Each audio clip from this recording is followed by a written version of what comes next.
सभी किसान भाइयों को नमस्कार। मैं आपका दोस्त रंजीत कुमार आपका फार्मर टॉक्स चैनल में बहुत बहुत स्वागत करता हूं।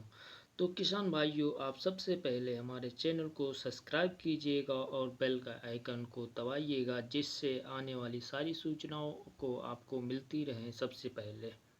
वीडियो को शुरू से लेकर अंत तक जरूर देखिएगा, जिससे आपको इस वीडियो से रिलेटेड सारी जानकारी प्राप्त होती रहे। तो किसान भाइयों, आज हम बात करने वाले हैं मिर्च की खेती करके ज़्यादा से ज़्यादा मुनाफा कैसे कमाएं, कम लागत में आप मिर्च की खेती कैसे करें।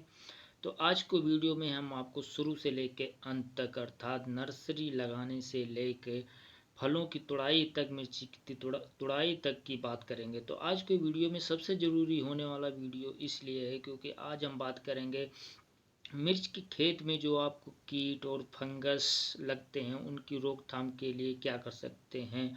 और सबसे ज़रूरी होता है कि आप मिर्च लगाते हैं और आपका फूल नहीं रुकता है, फूल झड़ जाता है, तो उसकी रोकथाम के लिए क्या कर सकते हैं।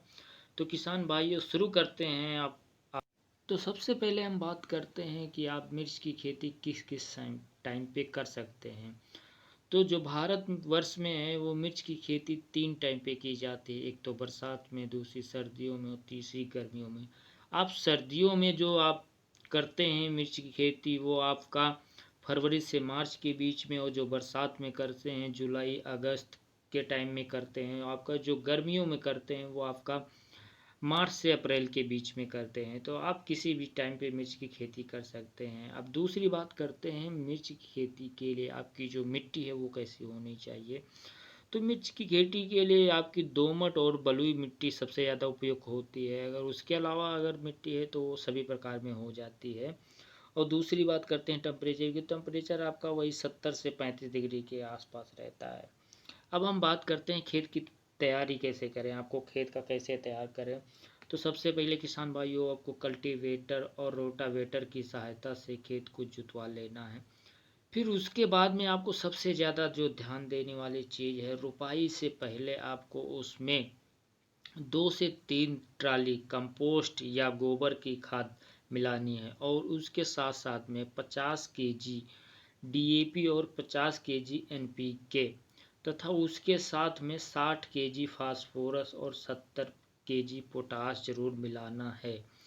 इन चीज़ों को मिलाने के बाद में आपको आपके जो मिट्टी होती है उसमें कीड़े होते हैं, उनको मारने के लिए कार्बोक्यूरान की 3G 25 kg, ये जो मैंने आपको सभी चीज़ें बताई हैं प्रति एकड़ के हिसाब से मिलानी है। इन चीज़ों को मिलाने के बाद में आपको क्या करना है, खेत को बराबर कर लेना है, समतल कर लेना है।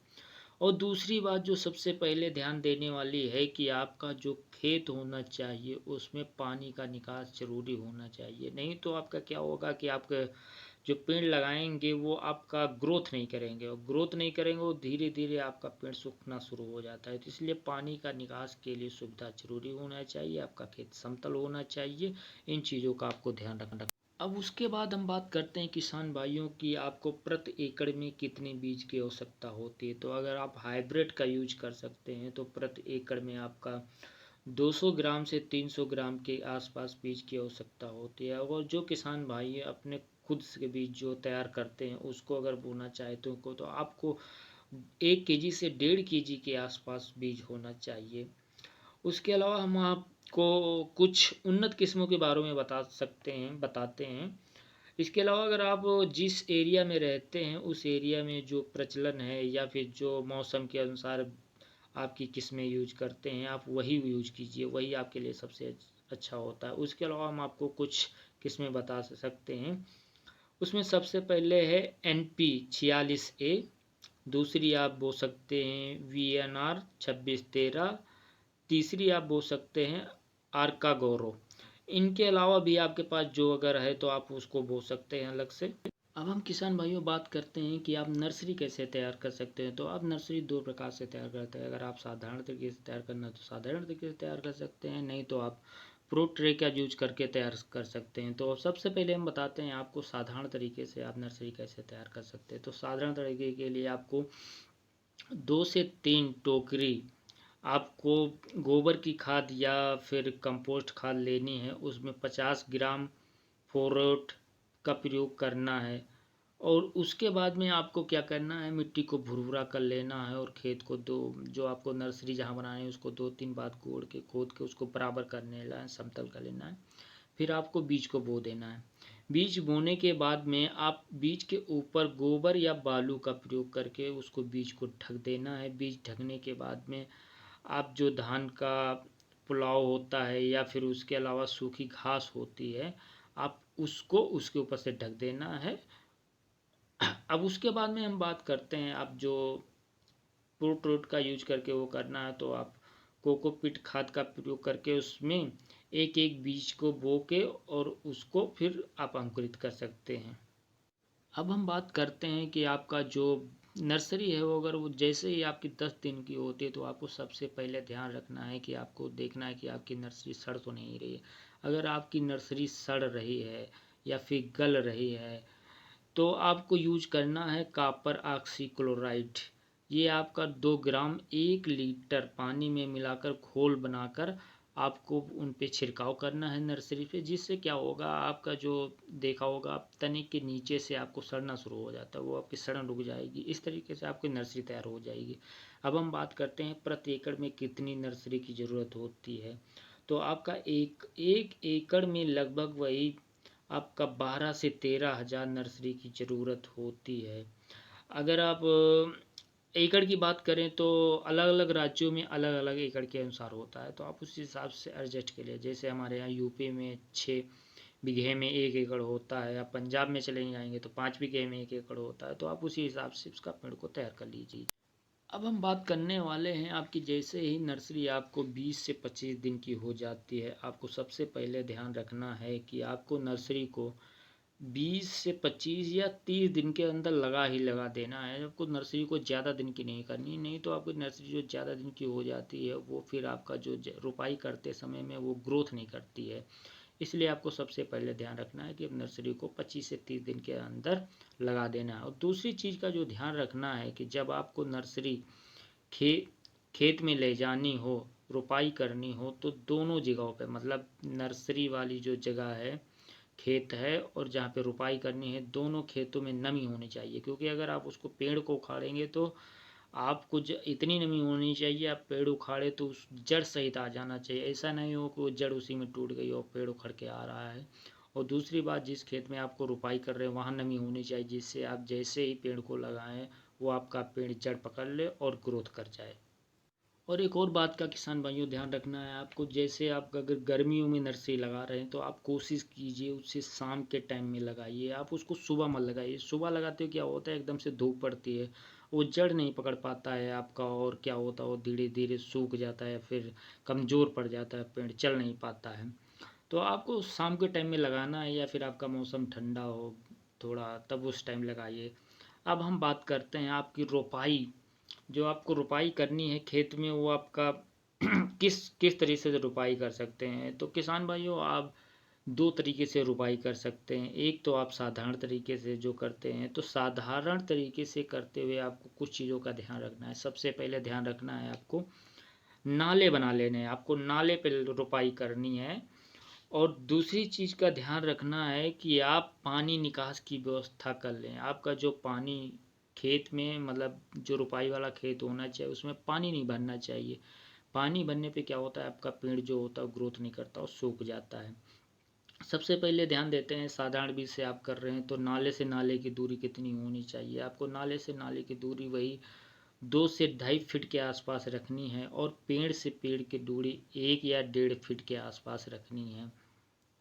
अब दूसरी विधि में बात करते हैं कि आप रोपाई किस तरीके से कर सकते हैं। तो ये आपको दूसरी विधि में आप मल्चिंग बिछा के और बेड लगा के रोपाई कर सकते हैं। मल्चिंग बिछाने का बहुत बड़ी फ़ायदा ये है कि आपका जो खरपतवार होता है वो आपका वो जम नहीं पाता, और दूसरी बात वो उत्पादन में वृद्धि हो जाती है। तो आप अगर मल्चिंग बिछा के अगर कर रहे हैं तो आपको मल्चिंग में लेने के लिए आपको 25 माइक्रोन का मल्चिंग उपयोग कीजिए। और जो आप बेड की दूरी जो होनी चाहिए वो आपकी 3 फीट होनी चाहिए, और पेड़ की दूरी होनी चाहिए वो 1.5 से 2 फीट की होनी चाहिए। आप इस हिसाब से रख सकते हैं जिस हिसाब से आपके वहाँ उत्पादन होता है। ऐसा होता है ना, कहीं कहीं पे ज़्यादा ग्रोथ होती है, तो आप उसी हिसाब से अपनी दूरी घटा बढ़ा सकते हैं।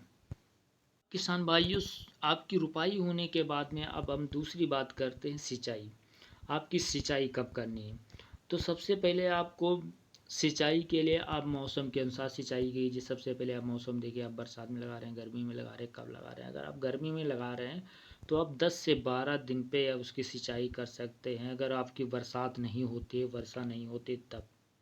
अगर आपका खेत ढालू है, उसकी ढलान टाइप का है, तो आप 9 से 10 दिन में भी कर सकते हैं। आप, मेरा कहने मतलब ये है कि आप उसमें खेत में बहुत ज़्यादा ना नमी होनी चाहिए, ना बहुत ज़्यादा आपका खेत सूखना चाहिए, आपका मीडियम में होना चाहिए। और दूसरी बात का आपको सबसे ज़्यादा ध्यान रखना है कि आपका जब खेत में जब फूल पड़ने लगे तो उस समय आप ज़रूर ध्यान रखिए, उस समय सिंचाई ज़रूर करिए। अक्सर क्या होता है कि उस समय सिंचाई नहीं कर पाते हो, आपका जो फूल होता है वो गिर जाता है, फिर आप उतना उत्पादन नहीं ले पाते जितना लेना चाहिए।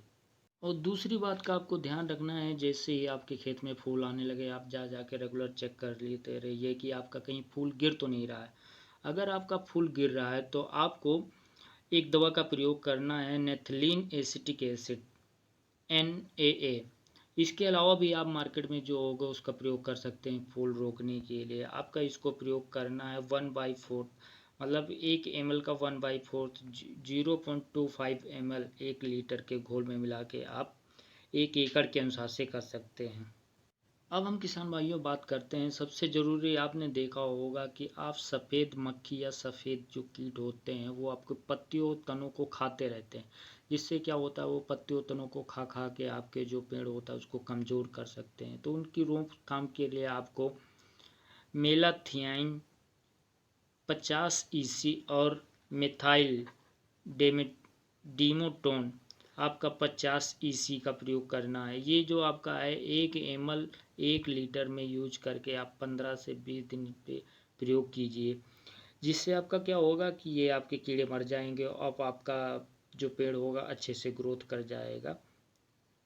इसके अलावा किसान भाइयों आपने देखा होगा एक रोग लग जाता है आपका, जो डैम्पिंग आप जिसे कहते हैं, उसमें क्या होता है आपका जो तने का भाग होता है वो काला हो जाता है, फिर वो धीरे धीरे इस प्रकार का हो जाता है, फिर वो धीरे धीरे टूट के गिर जाता है।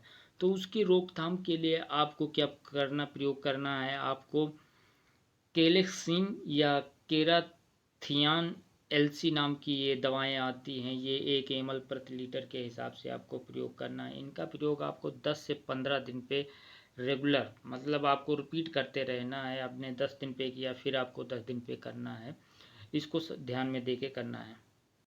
अब हम किसान भाइयों बात करने वाले हैं एक ऐसे रोग की, उसमें क्या होता है आपकी जो पत्तियां हैं वो आपकी सिकुड़ जाती हैं, और वो फिर आपका क्या होता है पेड़ आपका जो होता है वो ग्रोथ नहीं कर पाता, फिर पत्ती आपकी छोटी हो जाती है और उसमें झुर्रियाँ पड़ जाती हैं, आपका पेड़ सिकुड़ जाता है।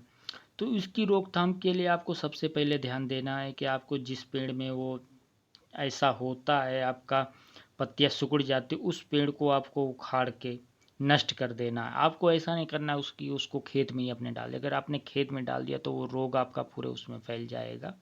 तो आपको उसको नष्ट कर देना। अगर आप नहीं नष्ट कर पाते हो तो उसको ले जाके काफ़ी दूर आप उसको डाल के आइए। उसके अलावा आप उसको रोकथाम के लिए आप दवाओं का प्रयोग कर सकते हैं जो आपके मार्केट में उपलब्ध हों। उसके अलावा हम आपको एक दवा का नाम बताए दे रहे हैं, अगर आपको चाहिए तो आप वो जाके मार्केट से ले सकते हैं। जिसकी रोकथाम के लिए आप यूज कर सकते हैं डाई मिथोएट 30 EC। ये जो 30 EC की आती है आप उसको यूज करिए 1 ml 1 लीटर के पानी में मिला के। आपको प्रति एकड़ के हिसाब से आपको देख लेना कितनी पड़ेगी, उसी हिसाब से आपको यूज करना है। ये तो आपकी बात की हो गई, जो रोग लगते हैं कीट लगते हैं उनकी बात हो गई। अब इनके अलावा आपको ध्यान रखना है कि आपका ज़्यादा से ज़्यादा उत्पादन लेने के लिए आपको ज़्यादा से ज़्यादा उर्वरक का प्रयोग नहीं करना है। आपको जब उर्वरक की आवश्यकता हो उसी अनुसार से आप उर्वरक का प्रयोग कीजिए। उसके अलावा आपको खाद का प्रयोग नहीं करना ज़्यादा। अब रही बात कि आपका जो मिर्च है वो कितने दिन में आपका टूटना शुरू हो जाता है, तो आपका ये मिर्च लगभग 80 से 90 दिन पे आपका टूटना शुरू हो जाता है।